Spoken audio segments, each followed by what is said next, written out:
नमस्कार. गुरुच्या गप्पांमध्ये मी तुमचं मनापासून स्वागत करतो. मी आहे आता सातारा शाहूकला मंदिर या ठिकाणी. विशेषतः साताऱ्यामध्ये पहिल्यांदाच सांस्कृतिक कार्य विभाग, सांस्कृतिक कार्य संचालनालयाच्या वतीनं ढोलकी फड तमाशा हा महोत्सव साताऱ्यामध्ये प्रथमतःच आयोजित केला जात आहे. आणि ये जो कलाकार रहते हैं उनकी उपेक्षा हमेशा हमें समझ में आती है. तो ये कार्यक्रम की आयोजन से क्या लाभ होने वाले हैं उन सब कला आर्टिस्ट लोगों की? आर्टिस्ट लोगों के लिए क्या लाभ होगा? उनको एक स्टेज मिल रहा है, वापस उस कला को वापस निभार के ला रहे हैं ताकि लोगों को याद कराएं कि ये भी एक चीज़ होती है। इसलिए कि कैसे ये गांव का कल्चर था, छोटे शहरों का कल्चर था कि कोई पेड़ के नीचे इकट्ठे हुए और फिर वहाँ पे नाट्य कर लिया, गा लिए, एक दूसरे से बात कर ली, तो लोगों को साथ लाने का एक माध्यम था।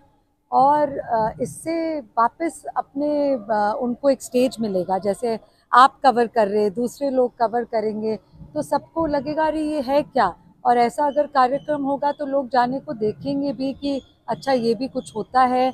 और सिर्फ महाराष्ट्र में नहीं, पूरे इंडिया में इसका महती चाहिए कि ये ऐसा कार्यक्रम होता है हमारे महाराष्ट्र में। सर, में पहली बार ये कार्यक्रम आयोजित हुआ है. हालांकि महाराष्ट्र सरकार ने और जगह भी किया था. राजश्री हमेशा ही मिला है इन कलाकारों के लिए. आज आपके हाथों से इस महोत्सव का उद्घाटन हुआ है, तो आप क्या कहेंगे इस बारे में? मेरा नसीब है, उदयनराजे की कल्पना थी कि उन्होंने ये कार्यक्रम यहाँ पे लाए और उनको लाना था। यहाँ पे हमेशा लावनी के कार्यक्रम तो होते ही थे, पर एक ये पूरे तमाशे का जो बढ़ावा देने का उनका सोच था कि ये कला जानी लुप्त नहीं होनी चाहिए, तो वो लाए हैं। तो मैं अपना नसीब समझती हूँ कि मुझे भी इसका लाभ लेने को मिला।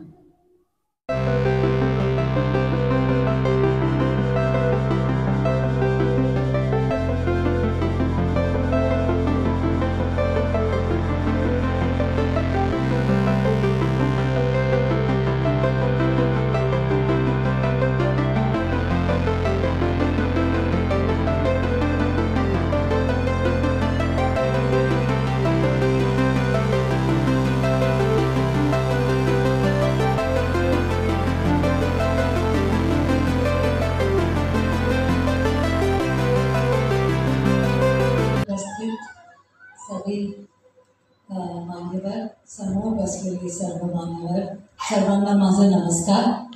आणि आज जे कार्यक्रमसाठी आलेले पार्टिसिपंट्स आहेत त्यांना खूप खूप स्वागत आणि खूप नमस्कार तुम्हाला. आज ये बहुत अच्छा कार्यक्रम, मेरे हिसाब से तमाशा एक ऐसी कलाकृति है जो मराठी सांस्कृतिक कलाओं में से एक, इसका बहुत महत्वपूर्ण जगह है. और जैसे आप सबको मालूम है कि महाराष्ट्र ने और मराठी लोगों ने हमेशा एक लड़ाई लड़ी है कि क्या मुगल ऑपरेशन की लड़ाई या फिर अंग्रेज आए उनके अगेंस्ट लड़ाई, जिसमें हमें इतना मौका नहीं मिला कि अपन कला या कोई संगीत को ज़्यादा बढ़ावा दे सके. जैसे अगर आप देखोगे नॉर्थ में, जहाँ से मैं हूँ, राजस्थान में, वहाँ पे आर्किटेक्चर देखोगे या वहाँ का संगीत या कलाओं के इतना उनको बढ़ावा दिया गया है, इसलिए कि उनको वक्त होता था. समजतं ना तुम्हाला? हिंदी कळतं ना? वहाँ पे कैसे उनको सबको मौका मिलता था, इसलिए कि जब हम किसी के साथ अलायंस करते हैं तो आपल्याकडे वेळ असतं ना कि ठीक है अपन कला को बढ़ावा दे सकते हैं, अपन गीत, संगीत, नृत्य, इन सब चीज़ में अपन ध्यान डाल सकते हैं. लेकिन जब हम लड़ते ही रह गए अपने आप को प्रोटेक्ट करने के लिए, अपने धर्म को प्रोटेक्ट करने के लिए, तो उस वक्त हमें इतना मौका नहीं मिला कला को इतना या आर्किटेक्चर को इतना बढ़ावा देने के लिए. लेकिन मैं हमेशा एक चीज़ बोलती हूँ कि हमने चाहे कलाकृति को बढ़ावा दिया हो या नहीं दिया हो, पर हमने ह्यूमन डेवलपमेंट को बढ़ावा दिया है। समझता सही है कि नहीं कि महाराष्ट्र में हमने अपने, और महाराष्ट्र से लेकर दक्षिण की तरफ हमने बढ़ावा दिया ह्यूमैनिटी को। अगर अभी नॉर्थ में अभी अपन जाएंगे तो वहां पे अभी तक औरतें घूंघट में हैं, आपको मालूम है? अभी तक घूंघट का कल्चर है, इसलिए कि उस टाइम जो शुरू हुआ था मुगलों के वक्त पे, जो शुरू हुआ था कि अपनी महिलाओं को कैसे बचा के रखना है, तो घूंघट में रखते थे ताकि कोई देख नहीं पाए। तो वो जो प्रथा है वो अभी तक चल रही है। महाराष्ट्र हम उससे कई कदम आगे हैं और उस तरीके से हमने उस तरह की कई मतलब बढ़ावे दिए हैं ह्यूमैनिटी को, ह्यूमन डेवलपमेंट में।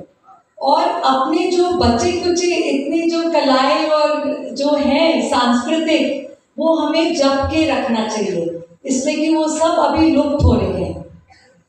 और वो लुप्त होने की वजह से, इसलिए कि क्या हो रहा है, अभी बॉलीवुड को सबसे ज्यादा बढ़ावा है, तो या फिर इस तरह का लोगों का देखोगे तो फोन के ऊपर सिर नहीं उठता है, तो सोचते कि टीवी पे देख लेते जो देखना है, फोन पे कर लेते जो करना है।